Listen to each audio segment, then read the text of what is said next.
joining us. Welcome to Upfront with Kaz. This is Inside the Ring, and joining me right now is Colin Nathan. What's up, brother? Hey, how you doing? How's it going? Good day. Yeah, so I'm just watching some of Tyson Fury highlights. Watching how this is how he can switch from southpaw to orthodox is just amazing. It's really amazing. So before we start, let me just give the guys that are watching a peek on what we've just done in the past couple of weeks. So we've discussed Sugar Ray Leonard. We've gone to Muhammad Ali. Last week we had Manny Pacquiao. This week Tyson Fury. And we want to just talk about this amazing fighter. Every week we talk about a fighter, we give them their flowers. Please welcome my special guest in Inside the Ring, Colin Nathan, one of our top coaches in this country ever in the house. You know me, bro. I'm a comedian as well. So yeah, let's go straight into Tyson Fury, bro. From the beginning. Yeah. So obviously a very good amateur, ABA champion, did really well as an amateur. Just got into boxing because he loved fighting initially. Didn't really know about the business side, didn't really care for it. And let's just talk about his overall record. 31 fights, 30 wins. Linear heavyweight champion of the world, defied the odds. But let's go back to when he started. I thought Tyson, when I first watched him in his first fight with Derek Chisora, which I think he beat him on points for the Commonwealth title, I'd read about him and I was slightly underwhelmed. I was expecting a lot more. And my initial thought at the time was, okay, he's a big guy, he's got good fundamentals, but he's not really going to make it all the way. And then, obviously, he kept winning, and then he had the rematch with Chisora, and he stopped him. And then he got that world title shot in 2015 against Vladimir Klitschko. Now, I was one of those guys who just thought there was just no chance. No chance he'd win it. Never, ever in a million years. And he ended up mugging the champion. He stole rounds. He outboxed him. He outthought him. He tortured him as well. Got to him, got under his skin, and psychologically beat him. And that's when kind of people stood up and thought, wow, okay. And I was one of those guys. I thought, I was wrong. And I had no problem admitting that I was wrong. I think that stage, I thought Fury was like a really good, good overachiever. Yes. And then, obviously, what circulated was he retired. He had mental health problems, which have been disclosed publicly. He's written a book, also some drug issues as well. And he kind of turned his back on the sport. And what I think is so remarkable about him, Kaz, and I'm glad we're talking about him this week because we did decide to talk about Fury this week, is the fact that he's just overcome so many personal issues. And I think that in itself makes him great. Not just as a fighter, just as a great human being. The fact that you can overcome those addictions and obviously mental health problems and come back. He had 2 comeback fights after, being inactive. And then he was literally pushed or rushed, and he was never going to back down against Deontay Wilder. Now, let's talk about that fight, the first fight. I was one of those guys who thought that he was never going to see 12 rounds. I just didn't see it. But not only did he see 12 rounds, I thought he actually won. I had 114, 112 with the 2 knockdowns. But we've got to talk about the moments of 2018. And I was very fortunate to speak to Jack Reese recently, who was the referee in that 12th round in the fight. Sure. And in the 12th round, if you recall, Wilder literally knocked his head off his shoulders. And when he fell, or rather collapsed, it looked to be that he was unconscious. And the whole world would have been okay had Jack Reese waved that fight off. But he didn't. And Jack Reese also has to take credit for being part of that moment for 2018 when he started counting. And what happened? He got up, defied the odds, and there's just, because you've seen it, there've been so many memes when Wilder's doing that kind of shuffle and he's going back to his corner, and all of a sudden he looks, and he has that look, and he sees Tyson Fury getting up, and he's got that look. His whole demeanor changes on his face, and he's like, Crazy, but bro. this isn't supposed to be happening. Yeah. That point, I became a massive Tyson Fury fan. That point, there was that moment. And then obviously I've read his books, and I'm very fortunate to head up MTK Africa for MTK Global. Tyson Fury is an MTK fighter. I'm a massive fan of this. But not only because of that moment, but also because what he's come through personally in his life to get to this point. And then obviously he had several wins, and then the rematch with Wilder, and we all know what happened then. So let's go back now. So Tyson Fury comes from a lineage of, it's in his blood. The Gypsies, you know, they don't stand down for no one. They're travelers. I was actually a fan of his from before the Klitschko fight, and mainly because I like the team Manchester United, which is a team that he supports. He stays there in the area. But I watched his cockiness and how he spoke, and I started watching his fights, and I thought at first when I saw him, is this guy southpaw?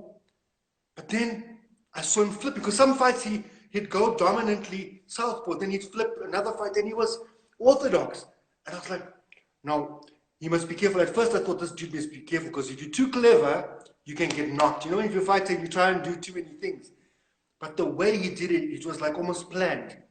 He worked, and he knew how to fight in each way properly. His lip, though, I thought, okay, so this guy's throwing a lot of lip. He could either back it up, he can even manifest what he's talking about, like a Muhammad Ali used to do, or he's going to get his ass knocked off, especially with the Klitschko fight. Because Klitschko was getting a bit tense in those press conferences. I want to just go to that fight, because first of all, no one expected him to even have a chance of fighting Klitschko, okay? And the way that happened.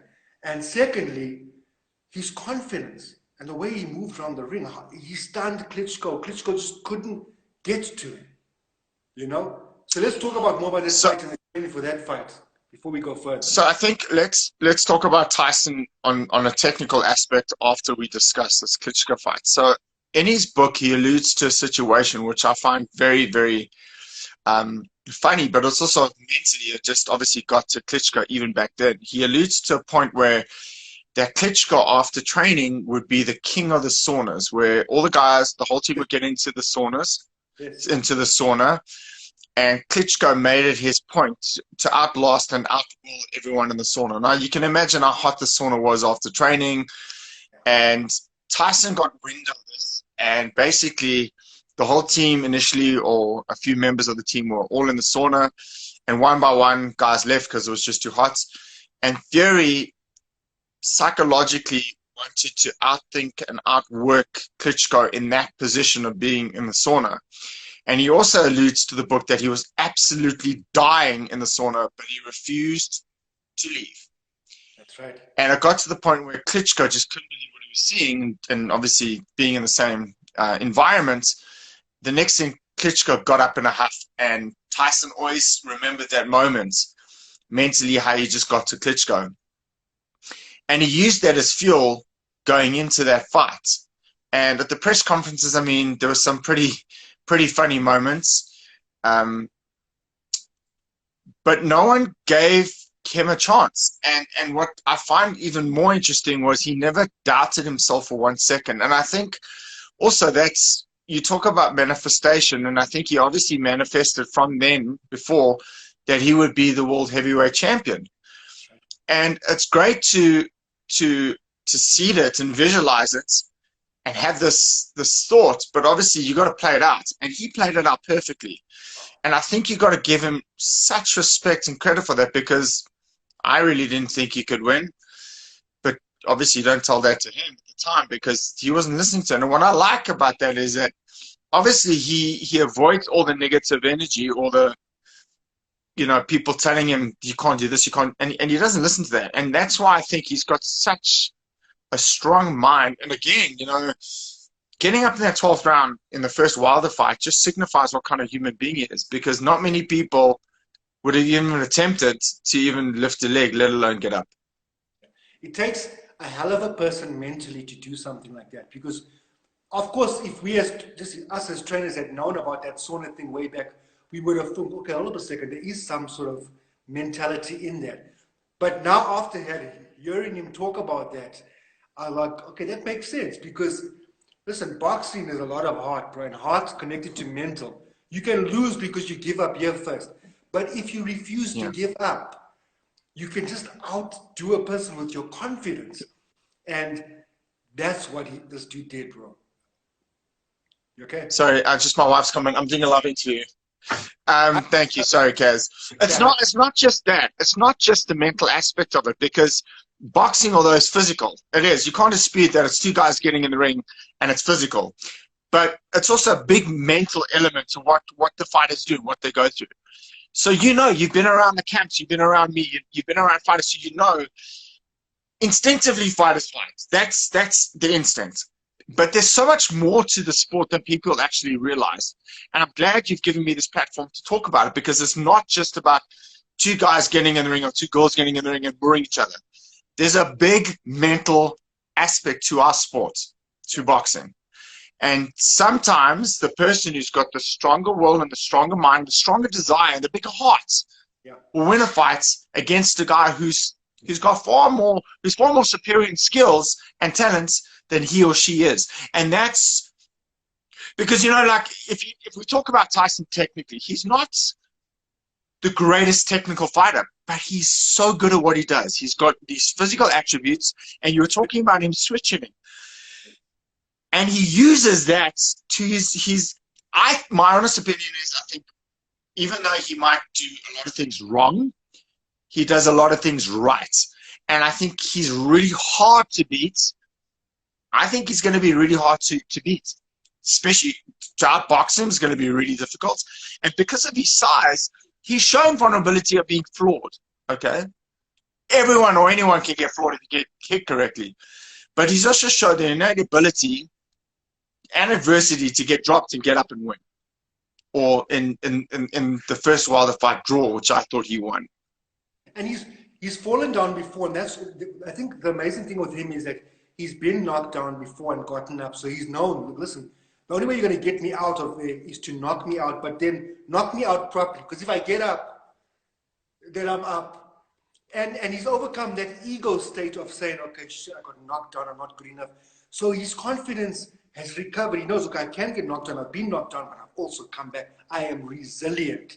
But once I get up, you guys better watch out. Now, another thing you're talking about he's good at doing what he does.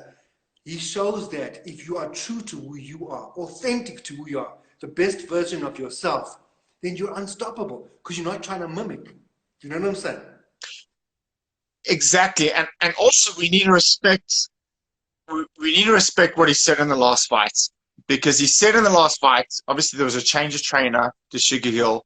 He left Ben Davison. A lot of people questioned that.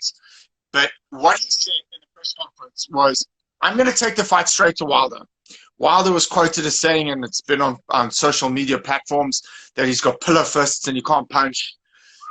But Tyson said that he's going to stand in the pocket and fight with him. And no one believed him. Everyone thought, well, that's really the wrong tactic. That's the wrong game plan, because Wilder can take you out with one shot. Yeah. Why would he want to do that? But he did it. And he took the leverage away from Wilder on his right hand. If you saw it, it wasn't ugly. It wasn't pretty sometimes. Sometimes it was ugly. But he did the right thing against the puncher. You take the puncher's leverage away. Wilder never had room to throw that right hand. Right. And he overwhelmed him on his size. And two, he overwhelmed him on his tactics. And that, to me, is just, you got to say that Tyson is just a really, really phenomenal, dynamic fighter, particularly for this day and age. There was a saying years ago that there's boxing and then there's heavyweights. Well, Tyson Fury and Anthony Joshua, they brought genuine, and Wilder to a point, have brought genuine excitement back to the heavyweight boxing division. I did not enjoy the Lennox Lewis reign. But when the Klitschko's came along, I really did miss Lewis. So, and then looking back, Lennox Lewis now, that I'm older and more wise, a little bit more mature, I think he's a great heavyweight, probably the greatest heavyweight of the 90s. Because he came out. But then again, I was looking for different things and looking at different aspects of the fighter. But now you got to say that Tyson Fury, for this era, he's great. Yes. So what I wanted to say about the Tyson Fury thing as well is if you noticed, like against the Chisora, those fights, I thought he was southpaw. Did you notice on this last Wilder fight, he stayed orthodox. He stayed, Crunk made him stay and work on that certain position and stay in it. Like he stayed, I didn't see him flipping, teasing, he stayed orthodox. He stayed moving forward, he stayed with his right leverage. And another point I wanted to mention is, we talked about we nothing without the fighters as coaches. Here's the thing, Ben Davidson, he messed up, bro. Hi, baby. So you're gonna have to repeat that. Okay, you look very pretty. Sorry, guys. Can you just hold on? Just close the door 1 second. So what I was going to say is, and all respect to Ben Davidson for getting Tyson Fury back, but I think we have to. Sorry about that. Sorry. Just repeat that. That's what I wanted to say is, we talked about last week that we are nothing without the fighters, no matter how brilliant coaches we are, whatever. Now, here's a mistake that Ben Davidson made. Ben was awesome at bringing Tyson back, but Tyson said to Ben, let's bring somebody else in. Tyson wasn't kicking Ben out. It's like when you brought me into the team to work with Hickey, you said, okay, we sat to the fight and you said, let's try it out and see if it works. Now, it was an option to see if it would work. Tyson gave Ben the opportunity. Ben was like, he didn't want to share. Which is, so I understand so Ben I can't. but, you know what I'm saying? So I can't comment on that situation because I'm not too clear on the dynamics of what happened. You said so I can rather comment on Tyson's performance, because I think Ben Davidson is a really good trainer. I really do. I think he's a really great trainer, young as well. And obviously, he's going to get better with age as well. But I can only comment on what I saw Tyson in the ring, and I thought Tyson's. I mean, initially, when he said he was going to go straight to him, I thought it was suicide. But it's just surprising people, and he keeps defying the odds, and he just keeps winning. And I and again, like I'm saying, for this era, I think he's great. Now the question is, and I've been asked this a lot: how would have Tyson Fury done against the other heavyweights? How would he have done against? There were two Tysons. Mike Tyson. You know, the first Tyson was ferocious. I think Fury would have had a very hard fight. The second Tyson, I think Fury would have won. Holyfield, you know, you can make comparisons to when he fought Steve Cunningham, and he struggled a little bit before knocking him out. But, you know, the thing is that we can compare heavyweights to the different eras. And I am of the opinion that I don't like doing that because we don't really know what would have happened. And I think what we need to do now is appreciate the eras that are happening. So we need to appreciate the Klitschko's. Well, they're gone now. They're retired. We need to appreciate Joshua's reign. We need to appreciate Tyson Fury, because in 10 years' time, when you and I have this discussion talking about other young heavyweights or champions of the world at the time, we'll remember these fighters. Yeah. And it's very important to not judge them as an all-time great, but to judge them for what they're doing now in this current state of boxing and in this era. So I'm going to say this, and maybe the guys might think I'm crazy. I think Tyson Fury is great. And I think he's great on various levels. As I mentioned, the mental aspect, his personal aspect, his fighting aspect, because in the beginning, I wasn't a fan. But he just keeps winning, and he just keeps getting better and better. So at the age of 31, you think to yourself, okay, so what's left? And obviously now people are starting to talk about the unification, him and Joshua. And I'll be honest, I think he beats Joshua. I think his style is going to be an absolute nightmare for Joshua. I think Joshua is very good, but a little bit one-dimensional, a bit robotic. He's gotten a little bit more smoother as the years have progressed. Yeah. But I think Tyson Fury at this moment in time, based on his last performance, Kaz, he's going to be very, very difficult to beat. He's shown a lot of maturity. We've got a situation now where we've got the Wilder-Tyson rematch. I quite honestly would have loved to have gone straight into the unification fight, but contracts are contracts. That fight's got to happen. So how do you see that third fight going with Wilder and Fury? Well, I just don't see Wilder beating him. I just can't see Wilder beating him. I think Tyson's not got to him. I think Tyson got to him the first fight, even though it was a draw. Yeah. And even though he got dropped twice.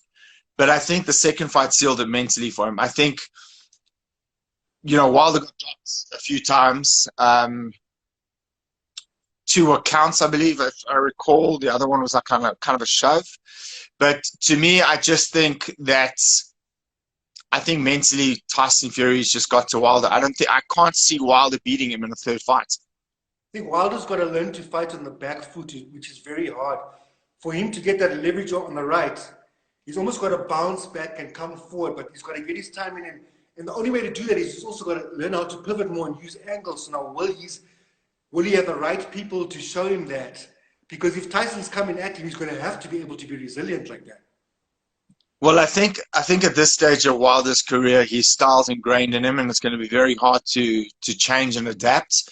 But I also think he needs to stop with all the bullshit excuses. I mean, his ring costume was too heavy, and all this bullshit. You know, he needs to man up and accept the defeat.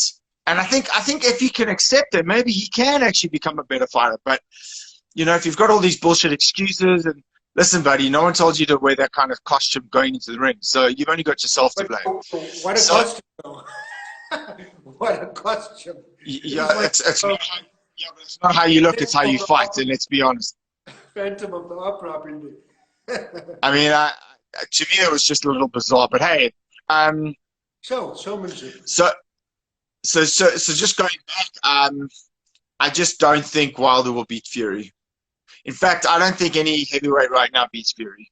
Okay, so let's give Wilder his flowers as far as if he does happen to land that right with the right leverage at the right time, there's a possibility. However, with a fighter like Tyson Fury and his ability to adapt in both stances and move and change at any moment, he's got a natural intuition, Tyson Fury.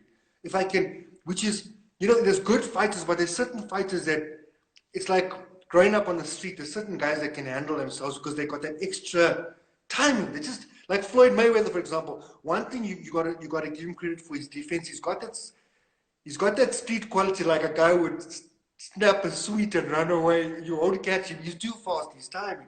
Tyson Fury's got something similar to that. Okay, so we've got that fight. Let's talk about if now, let's say there's Joshua. We've got to have all the belts with one fighter. Let's see what would happen if Wilder fights Joshua and if Joshua fights Fury. What happens in both those scenarios, based on where we stand now?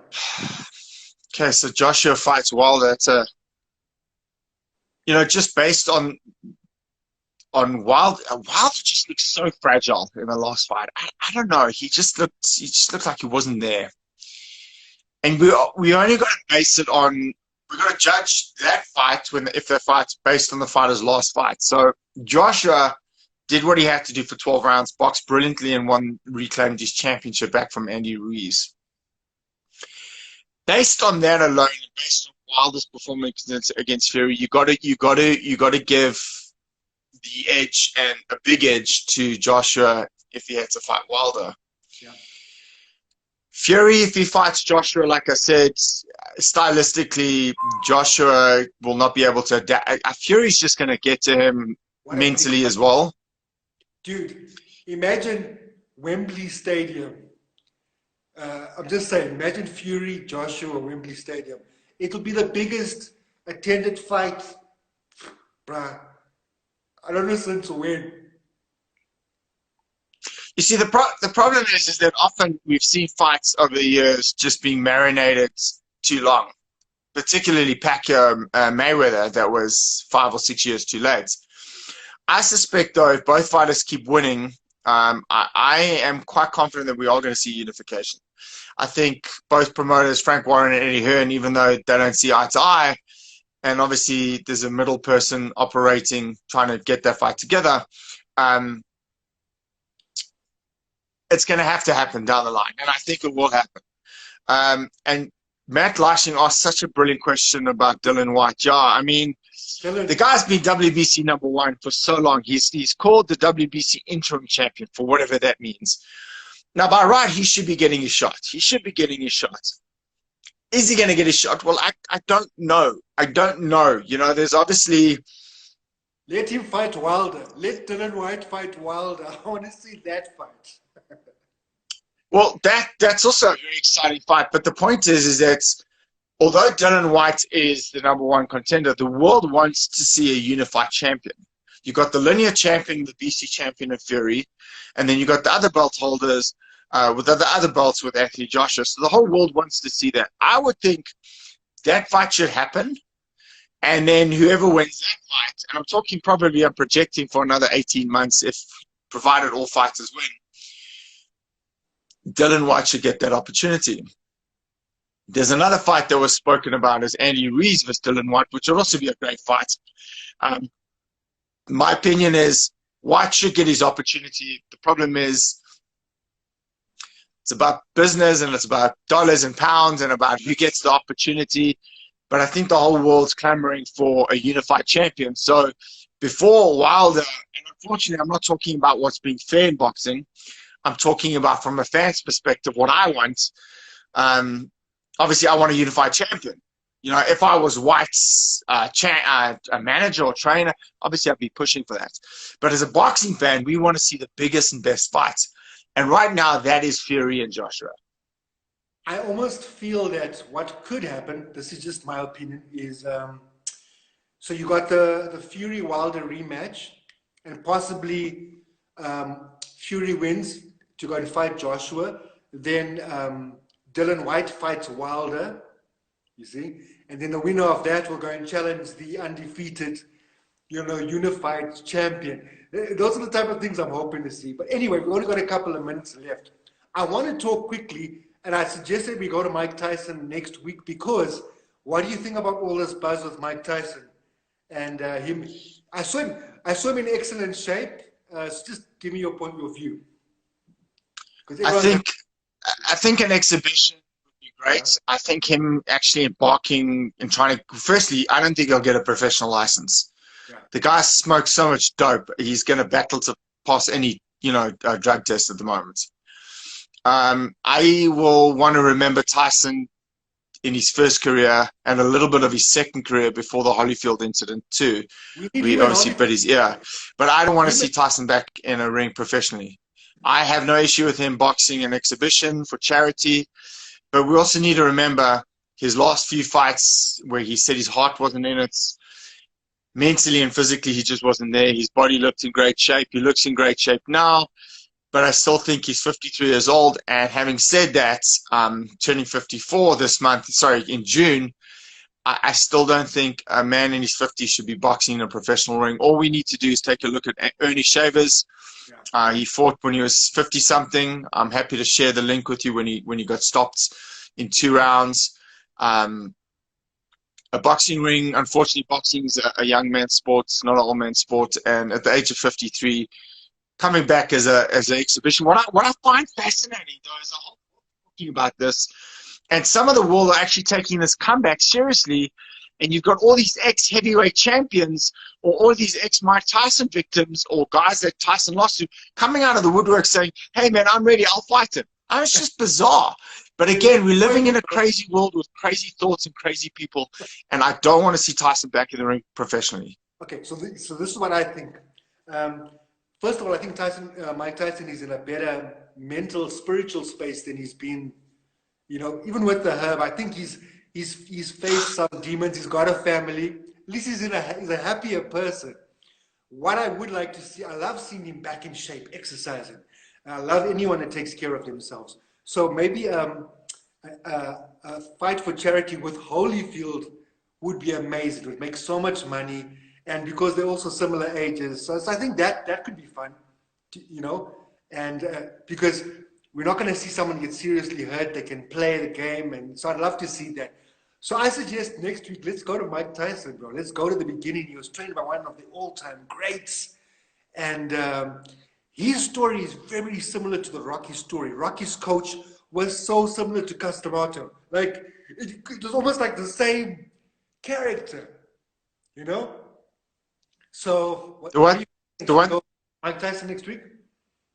Yeah, absolutely. The one thing I just want to say before we go, and I'll touch on the whole Mike Tyson thing. Literally, when Mike Tyson put on a pair of gloves, Yeah. the whole motive behind him and the people around him was for him to become heavyweight champion of the world. I think Mike's a great topic for next week. Very excited about that. And he's got his place in history. Is he the greatest heavyweight of all time? We'll discuss that. Would he have beaten Muhammad Ali? I get asked that all the time. We'll discuss that next week. And yeah, Kaz, just grateful for letting me be on your show. I'm grateful. Thank you so much to Colin Nathan, and a wonderful show talking about Tyson Fury. We wish him well. Wish all the fighters well. This is the place where we'll give all fighters their flowers while they're still alive. It is just analyzing and seeing how we can be better coaches, better fighters, better supporters.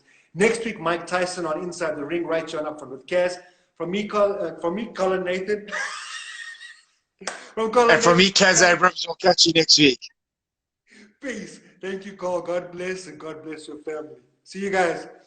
Guys, if you just joined, please press follow on the page, Picasso, and I'm also on YouTube, Kaz Abrams, One Up Production. Every week, every Tuesday with myself, Colin Nathan, Inside the Ring. Every other day, I talk to different specialists. Thank you for joining us. God bless you. God bless your family. This has been Inside the Ring. Peace. World enslaved, not the killing. Fighting for peace, but we starve.